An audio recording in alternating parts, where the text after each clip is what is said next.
Every minute you give someone who doesn't deserve it is a piece of your power you will never recover. And you've been giving those minutes away for years. You give them to the coworker who corners you with small talk when you're trying to focus. You give them to the friend who calls to vent but never asks how you are. You give them to the meetings that circle around the same point 40 times and resolve nothing.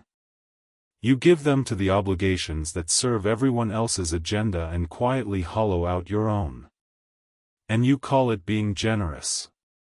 You call it being a good person. You call it being flexible. But here is what it actually is. It is surrender. The most common form of surrender people never recognize as surrender. Because when you give away your time, you are not giving away something renewable. You are not handing over a cup of water that will refill itself. You are handing over the only resource in this world that cannot be replenished, cannot be earned back, cannot be recovered no matter how hard you try. And someone out there, someone you deal with every single week, understands this far better than you do. They understand that if they can keep you talking, keep you waiting, keep you entangled in their problems and their schedules and their needs, they don't need to defeat you in any other way. They have already won. Because they have stolen the one thing that makes you powerful. Your time. Your attention. Your mental space.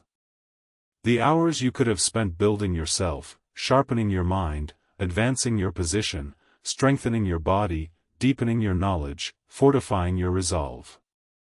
All of that, consumed. By them. For their benefit. At your expense. Seneca understood this 2,000 years ago.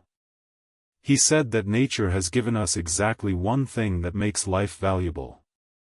Time. And yet people are remarkably careful with their money, their property, their possessions, the things they can replace, while freely throwing away the one thing they cannot. They guard their wallets with locks and passwords and suspicion. But their time? Their time they hand out like candy to anyone who asks. Seneca called this what it is. Madness. Not the loud kind. The quiet kind. The kind that looks like politeness, looks like cooperation, looks like being a team player, while it drains you year by year until one day you wake up and realize you have nothing left to show for the decades you lived. No skill sharpened to mastery. No body built to strength. No mind trained to see through people. No power accumulated. Just a long trail of hours you gave to other people and can never call back. That is the cost. And you are paying it right now. Today. This week. This month. You will pay it again tomorrow unless you change something fundamental about how you operate. So here is the thesis. The single idea everything else hangs from. Time is not a resource. Time is power itself. The person who controls their own time is powerful. The person whose time is controlled by others is not. And the dark truth most people refuse to face is that there are people in your life right now who are systematically draining your time, not accidentally, not out of cluelessness, but as a deliberate power play. Whether they are conscious of it or not, the mechanism is the same. They take. You give. They rise. You shrink. In this video, I am going to give you 7 dark principles for recognizing this pattern, breaking it, and turning the dynamic on its head. 7 ways to steal their time-stealing power back and make it yours. Not so you can be cruel. Not so you can be petty. So you can be free. Because the ruthless art Machiavelli perfected begins with this. Control your time, and you control everything. Lose control of your time, and nothing else you do will ever matter. Here are the 7 dark principles. Number 1. Recognize that time wasting is never innocent. Most people walk through life assuming that when someone wastes their time, it is an accident. The person who schedules a meeting and then shows up 20 minutes late, that is just poor planning. The person who calls you to talk in circles for an hour about a problem they never intend to solve, that is just how they are. The person who asks you for a favor that eats your entire afternoon, that is just someone in need. Here is the reframe. Strategic people understand that time wasting is a power play. Whether the other person knows it consciously or not, the effect is identical. When they keep you waiting, they are training you to accept that their time is more valuable than yours. When they pull you into a conversation that goes nowhere, they are occupying your mental space so you cannot use it for yourself. When they make demands on your hours, they are asserting that their agenda takes priority over your life. Think about the person who is always late to meet you. Always. Not once in a while. Always. You arrive on time. You sit there. You wait. You check your phone. You wait some more. They stroll in 15 minutes late with a breezy apology and a smile. And what do? You smile back. You say it is fine. You pretend it does not bother you. And in that moment, you have just agreed to a hierarchy. You have agreed that your time is worth less than theirs. You have agreed that you will organize your schedule around their convenience and they will never do the same for you. That is not an accident. That is dominance. Quiet, unspoken, plausibly deniable dominance. The kind that never gets called out because calling it out would make you look petty. And they know that. They count on that. Most people excuse it. Strategic people see it for what it is. A claim on your power. And they respond accordingly. They stop waiting. They leave. They do not reschedule. They do not explain. They simply remove themselves from the dynamic and let the other person deal with the consequence. Because the consequence is the only teacher that works on people who waste your time. Number 2. Audit your time like you audit your money. Seneca practiced something that most people would find exhausting. At the end of each day, he reviewed how he had spent his hours. Not vaguely. Not with a general sense of whether the day was good or bad. He examined it. Where did this hour go? Was it well spent? Was it wasted? Did I give it to something that served my growth, or did I surrender it to someone else's agenda? He treated his time the way a careful merchant treats his accounts. Every hour accounted for. Every expenditure questioned. Because here is what Seneca understood. If you do not audit your time, other people will spend it for you. And they will spend it on themselves. Think about your last week. Not in vague terms. In specific terms. How many hours did you spend in conversations that went nowhere? How many hours did you spend on tasks someone else pushed onto you? How many hours did you sitting in meetings that could have been emails, or emails that could have been nothing, or nothing that could have been sleep, or sleep that could have been training, or training that could have been mastery? How many hours did you give to scrolling, to reacting, to responding to other people's urgency as if it were your own? Now ask yourself the harder question. Of all those hours, how many served your agenda? How many moved your life forward? How many built something that will still exist a year from now? For most people, the honest answer is terrifying. Single digits. A handful of hours out of 168. The rest went to other people. To their needs, their schedules, their problems, their entertainment, their validation cycles. You were not living your week. You were living theirs. The audit is not about guilt. It is about clarity. Because you cannot protect what you cannot see. You cannot defend a fortress if you do not know where the walls are. Audit your time daily. Write it down. Be brutal. Be honest. And when you see the pattern, when you see how much of your life is being consumed by people who contribute nothing to it, you will feel something shift inside you. Something that should have shifted a long time ago. Number 3. Saying yes to someone's request for your time is the most common form of surrender people never recognize as surrender. This is the one that cuts deepest. Because it does not feel like surrender when it happens. It feels like kindness. It feels like being helpful. It feels like being the kind of person who shows up, who comes through, who can be counted on. And the world praises you for it. Your family praises you. Your workplace praises you. Your friends praise you. Everyone praises the person who always says yes. No one praises the person who says no. And that is exactly the trap. Because every yes you give is a no to something else. Every hour you hand to someone else is an hour stolen from your own life. Not borrowed. Stolen. Because you will never get it back. The yes you give to the colleague who needs you to cover their work is a no to the project you have been meaning to start for 6 months. The yes you give to the friend who needs you to listen to the same problem for the 50th time is a no to the book you have been meaning to read, the skill you have been meaning to learn, the body you have been meaning to build.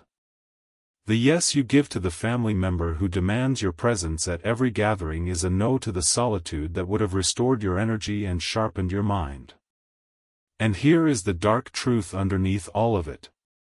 The people asking for your time are not asking because they cannot survive without you. They are asking because it is easier to use your time than to manage their own.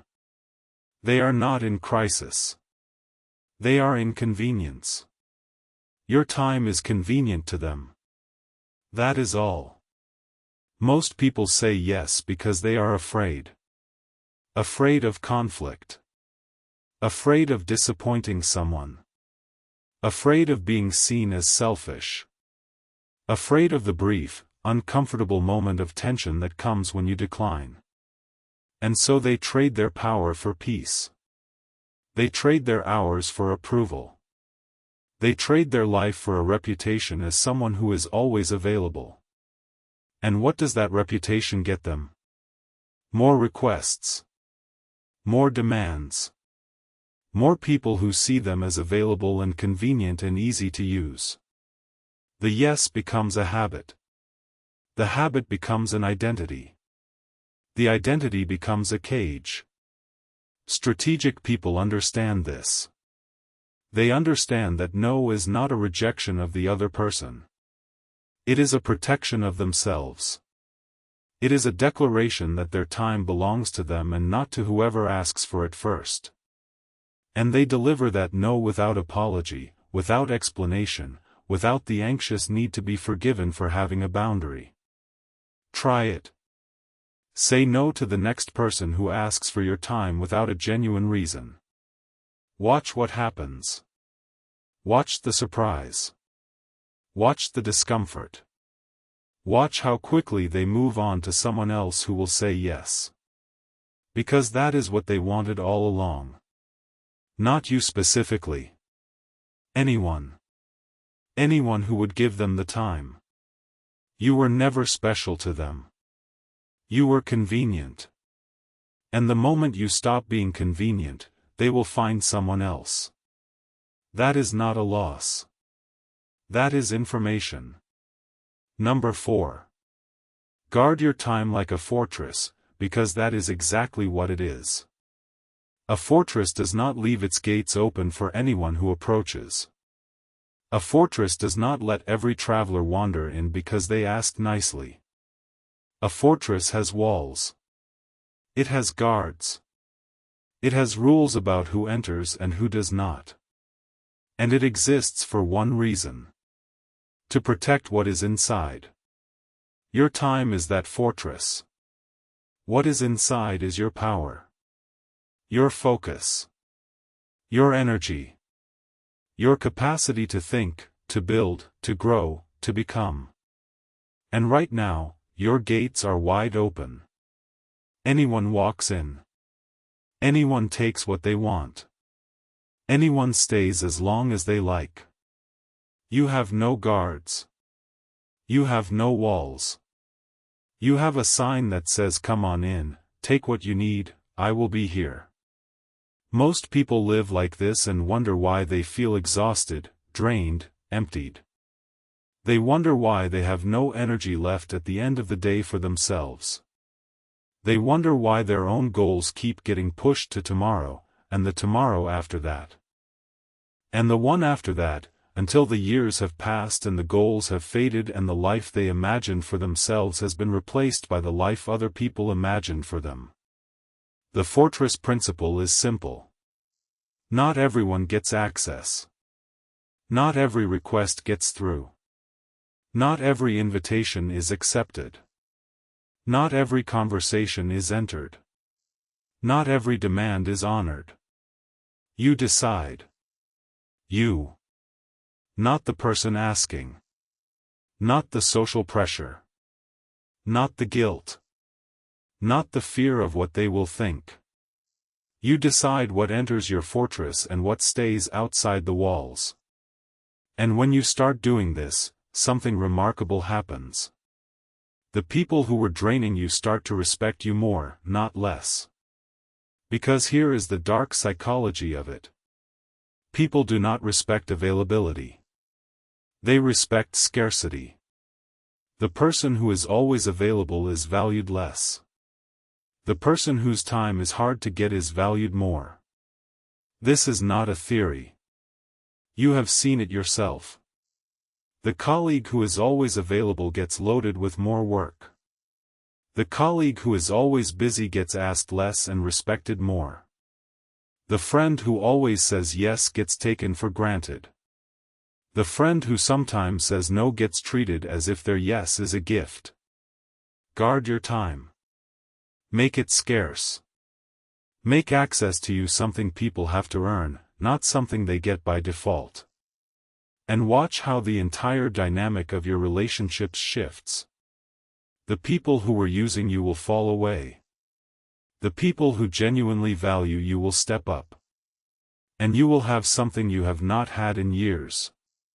Space. Mental space.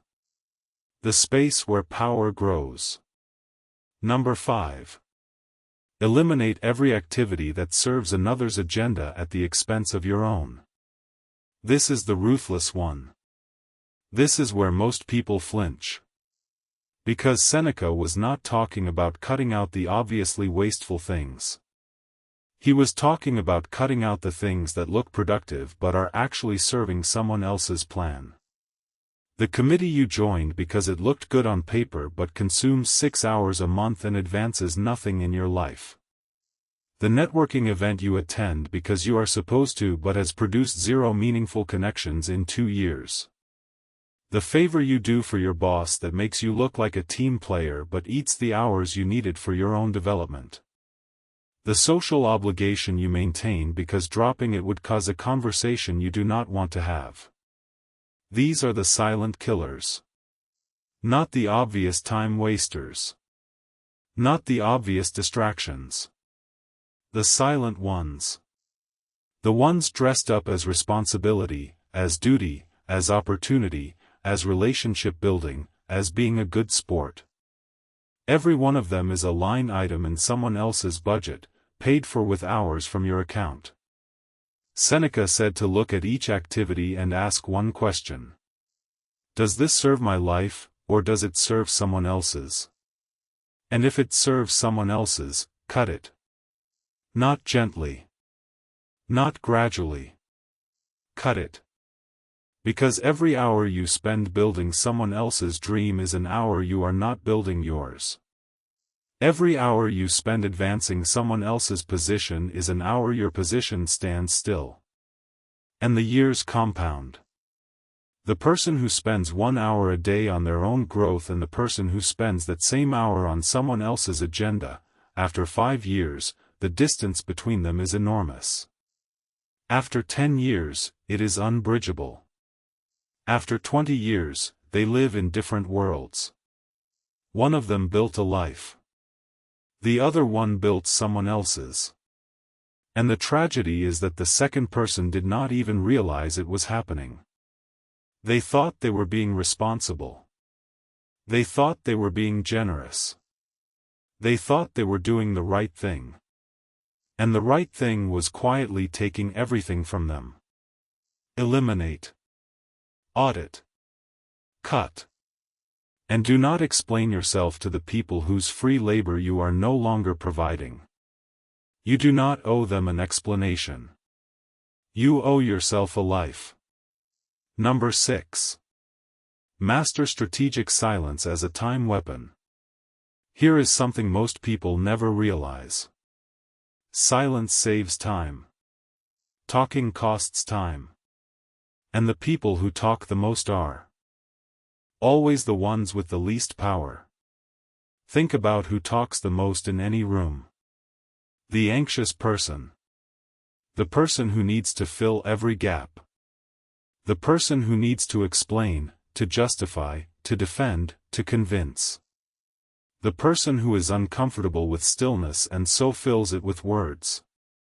Now think about who talks the least. The person who is secure.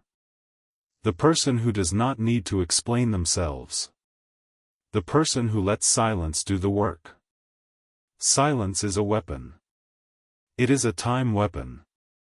When someone makes a demand on your time and you do not respond immediately, when you let the request sit, when you do not rush to answer the message, when you do not fill the pause, you are doing two things simultaneously. You are preserving your own time by not getting drawn into their urgency. And you are signaling that your time operates on your schedule, not theirs. Most people cannot tolerate silence. It makes them uncomfortable. It makes them anxious. It makes them fill the space with concessions, with retractions, with lowered demands. The person who asked you for 3 hours of your time, if met with silence instead of an immediate yes, will often come back with a smaller ask. 1 hour. Or 30 minutes. Or never mind, I will handle it myself. Silence did that. Not argument. Not refusal. Silence. Machiavelli understood this. The person who speaks least controls the conversation. The person who reacts least controls the dynamic. The person who explains least controls the narrative. Because every word you say is information. Information the other person can use, twist, hold against you, or leverage for their own purposes. Every explanation you give is a vulnerability. Every justification is a weakness. Every defense is an admission that you feel you need to defend yourself, which means you feel you are in the wrong, or at least that you care whether they think you are. Strategic silence says none of that. It says nothing. And nothing is very loud when the other person is expecting something. Practice this. The next time someone makes a request that pulls at your time, do not answer right away. Say nothing. Let it sit. Watch what happens in the space you create. The other person will often solve their own problem, reduce their own demand, or reveal something about their true motive that they would have hidden if you had responded quickly. Silence buys you time. And time is power. Number 7. Become someone whose time is expensive. This is the culmination. The final principle. And it is not about money, though money is part of it. It is about value. Your time should be expensive. Not in dollars. In respect. In the barrier to entry. In the cost someone has to pay, not financially, but in terms of their own investment, to access it. Right now, your time is cheap. Free, in fact. Anyone can have it. Anyone who asks, anyone who waits, anyone who needs, anyone who wants. Your time is the free sample at the grocery store. Take one, no charge, come back anytime. When your time becomes expensive, everything changes. People approach you differently. They prepare before they speak to you. They get to the point instead of circling. They respect the boundaries you set because they understand that crossing them means losing access. They value what they have to work to get. And you gain something priceless. You gain the ability to say yes and mean it. Because when your yes is rare, it carries weight. When your yes is rare, the person receiving it feels honored instead of entitled. When your yes is rare, it creates obligation instead of expectation. Most people have it backwards. They think being available makes them valuable. It does not. Being available makes them convenient. And convenient people are used, not valued. Strategic people make their time expensive by investing it in themselves first. Every hour you spend building your skills, your knowledge, your body, your mind, your network, your position, every hour you spend on yourself raises the price of every subsequent hour. Because the more you grow, the more valuable your time becomes. And the more valuable your time becomes, the more selective you can afford to be. And the more selective you are, the more your time grows in value. It is a cycle. And right now, you are in the wrong direction of it. You are in the cycle where your time is cheap because you give it away, and because you give it away you never invest in yourself, and because you never invest in yourself your time stays cheap. Break the cycle. Start investing your time in yourself. Start declining requests that do not serve you. Start making access to you something people earn. And watch the cycle reverse. Now let me bring this together. Because these 7 principles are not separate tricks. They are one principle expressed 7 ways. The principle is this. Your time is your power. Guard it. Audit it. Protect it. Make it expensive. Do not surrender it to people who have not earned it. Do not surrender it to obligations that do not serve you. Do not surrender it to guilt, to fear, to the need to be liked, to the discomfort of saying no. Because every minute you give away is a minute you lose forever. And the minutes add up to hours, and the hours add up to days, and the days add up to years, and the years add up to a life. Whose life are you living right now? Yours? Or everyone else's? Be honest. Look at your calendar. Look at your commitments. Look at the conversations you have had this week and ask yourself how many of them were your choice and how many of them were someone else's. Ask yourself how many hours you spent this week building your own power and how many you spent building someone else's. The answer will tell you everything. And it will probably make you uncomfortable. Good. Discomfort is the beginning of change. Comfort is the end of it. Seneca said that the person who wastes their time does not feel it in the moment. It does not hurt. It does not sting. It just passes. And then one day they look back and realize that everything they had is gone. Not taken by force. Not stolen in the night. Handed over willingly, one polite yes at a time, one accommodating smile at a time, one sure, I can do that at a time.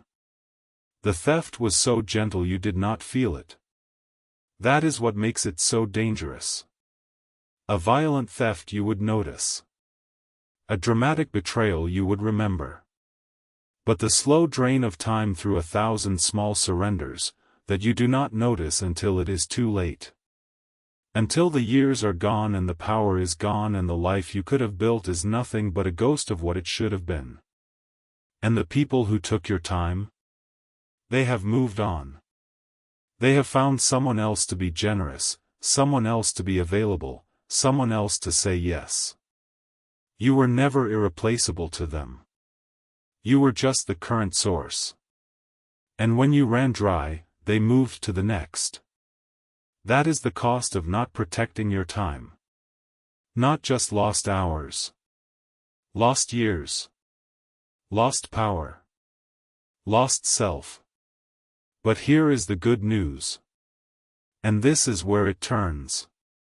You can start today. Not tomorrow. Not next week. Not when you feel ready. Today. Right now. You can audit your next hour and decide whether it serves you or someone else.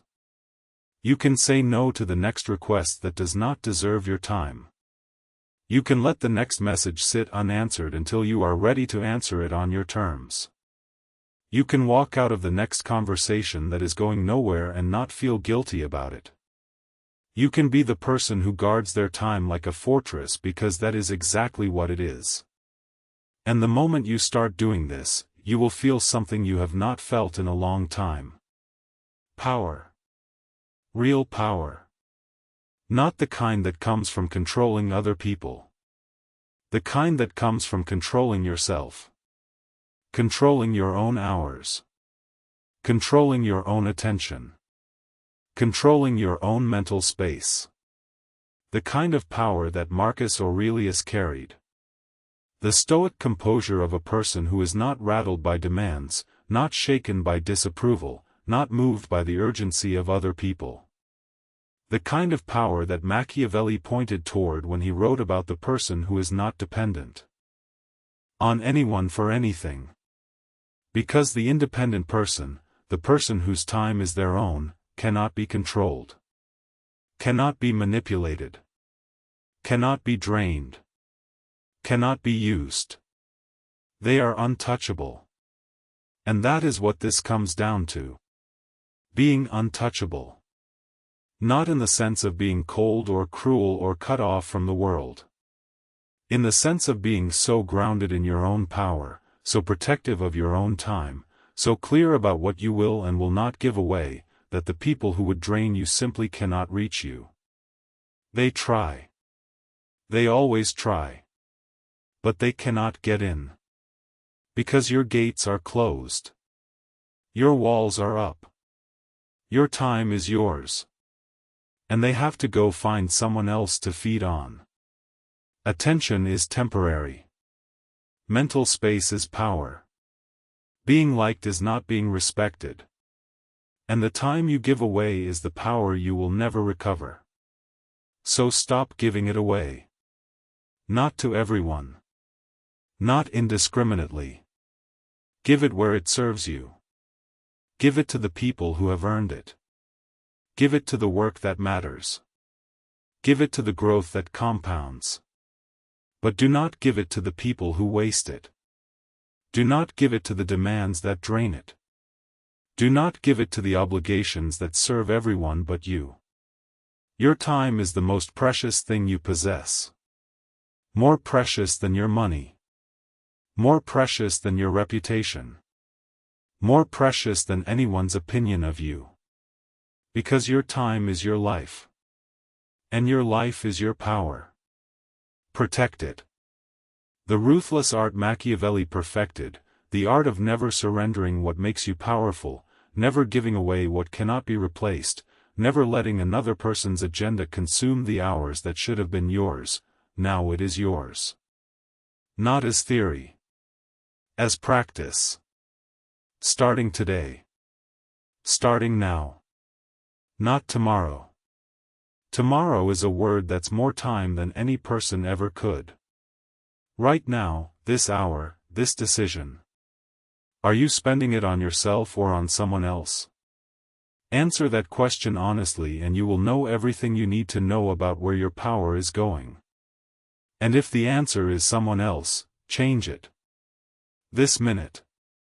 This minute that you will never get back. Make it yours. Go to the comments right now and write these 4 words. I am untouchable. Not because it is a mantra. Not because it is magic. Because it is a declaration. A declaration that from this moment forward, your time is your own, your power is your own, and no one, no meeting, no demand, no obligation, no guilt trip, no polite request, no manipulative conversation, is going to take what is yours without a fight. I am untouchable. Write it. Mean it. Live it. Starting now.